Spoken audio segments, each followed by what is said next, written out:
Hello and welcome to this video instruction. What we're going to talk about today is using effective business cards, and we got two different options for you. I'm going to explain the first option, and then my brother Mike's going to explain the second option, which he thinks is much better, and I kind of have to agree with him. But so here's the issue basically is everybody wants, salon and spa owners want business cards to hand out to people, and they usually get them made up, you know, the same size as everybody else's business card. You know, we all get all these business cards.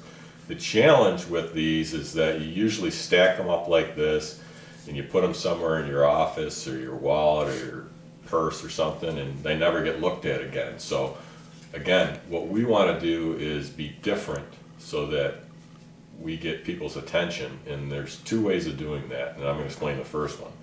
In one, in the manual we show you, we actually give you a template on the Member Central and in your marketing toolkit of a business card that we suggest. Now the first thing you're going to notice right away is it's not the same size as a typical business card. It's a lot bigger. And the reason we do that is for two reasons. Number one is we want to have room to be able to give potential clients a bunch of information, whereas a business card usually just has your name and your address, which doesn't sell anything. Remember, the more you tell, the more you're going to sell. So we want to give them a document that has a lot of good information on it, like your unique selling proposition. You know, what makes you different, what makes you better, what makes you special, what differentiates you from everybody else. In the program, if you haven't got to the unique selling proposition yet, you're going to want to get that straightened out, because that'll position you in your market area. And then 4 reasons you'll love our business, our service. How you can enjoy the best service ever. And it's got your guarantee on there. So there's a lot of information on there that you can't possibly put on a small business card. And when they get this, they're not going to put it in with their other business cards and put it away, because it sticks out. Okay, it's different, it sticks out. So, you know, don't worry about all kinds of fancy graphics. You know, you can put your logo on there, but, you know, keep the pictures and stuff to a minimum, and have a lot of copy on there that tells all about your salon or spa, your unique selling proposition, your guarantee, and all other kinds of information. Again, we provide this for you in the program. You just have to go get the template, put in your specific information, and again, this is a direct response device that's proven to get results, and business cards don't do anything. So a lot of times people ask for your business card as a way of just saying, a nice way of saying, you know, I don't want to do business with you, I just want to leave, give me your card. But this provides a lot of information. So this is the you know, pre-technology way of doing this to make it different. And you can do this, and then Mike's going to show you another way. You can do both of them, or you can do one or the other. It's totally up to you. So go ahead, Mike. Yep, great. I'm really excited about this. I met a person who went from 0 clients in 6 months to a full clientele. Now, no doubt that she did great work. She did great hair audits. She had all of that covered. People were wowed when they left her chair, and she knew that once she got them in their chair, that she would keep them for the lifetime, for a very long time. So her LTV, her lifetime value of a client, was extremely high. She was really good at what she did. But she used this technique to get them in her chair, and it worked fabulously. What she did was she would pick and choose during her off time. When she first started working behind a chair, she came in from a different country. So she was here in the United States, starting from 0, like I just said. So on her downtime, whether it would be when she didn't have a client, or weekends, or in the evenings, she would carry around a stack of what looked like a credit card. And I'll talk a little bit more about that in a second.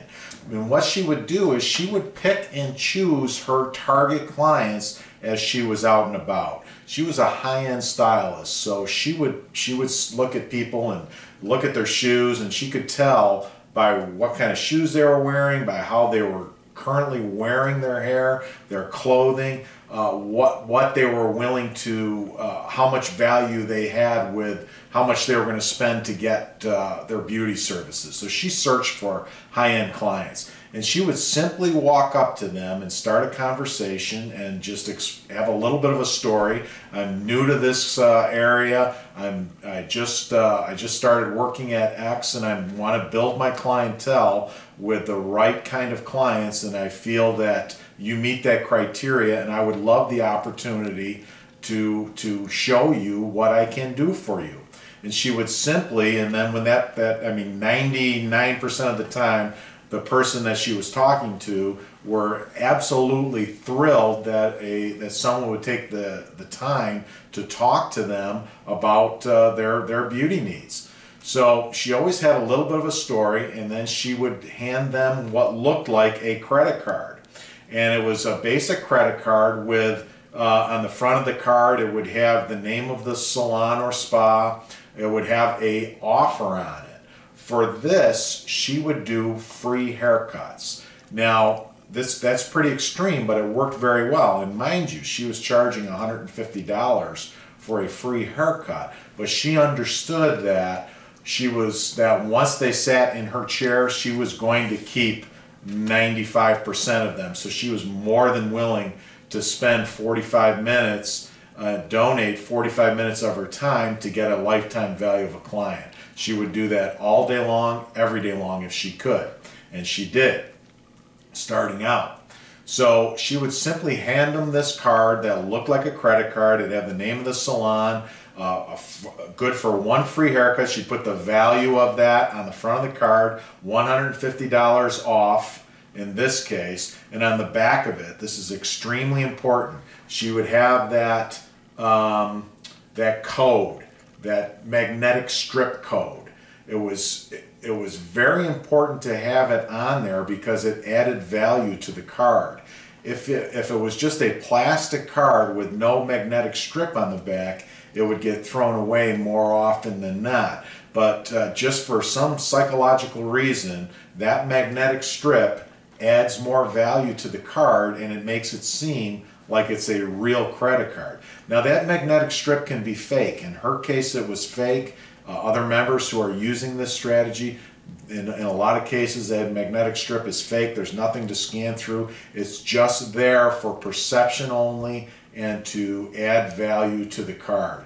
This is a really, really cool strategy, and I guarantee that if you have some stylists that are starting out, this is a really good way for them to build up their chairs in a really quick way. In addition to all the other marketing that we teach, this could be a really good strategy for you. Definitely, and one of the other things you can do on this card is you can have a QR code printed on it. And for those of you that don't know what a QR code is, it's a quick response code, and it kind of looks like a barcode that you see on a product, except it's squiggly looking. And when someone takes their smartphone and scans that, it can take them to your website. It can actually take them to a page that gives them all this information that I talked about earlier on here. It can actually ring a phone. So if you don't know much about QR codes, stay tuned, because more and more of that information we're given to the members, and it's on the Member Central area under our social media area, and we talk about it on coaching calls and stuff. So that's a really great tool for you to use as well. And again, these things are different. How many people walk up to you and hand you what looks to be like a credit card? Nobody, because they're always thinking about, how can I get a customer for free? Well, the reality is that most of the customers you get, you're going to have to pay to get them. But that's okay if you understand the LTV, the lifetime value of that client.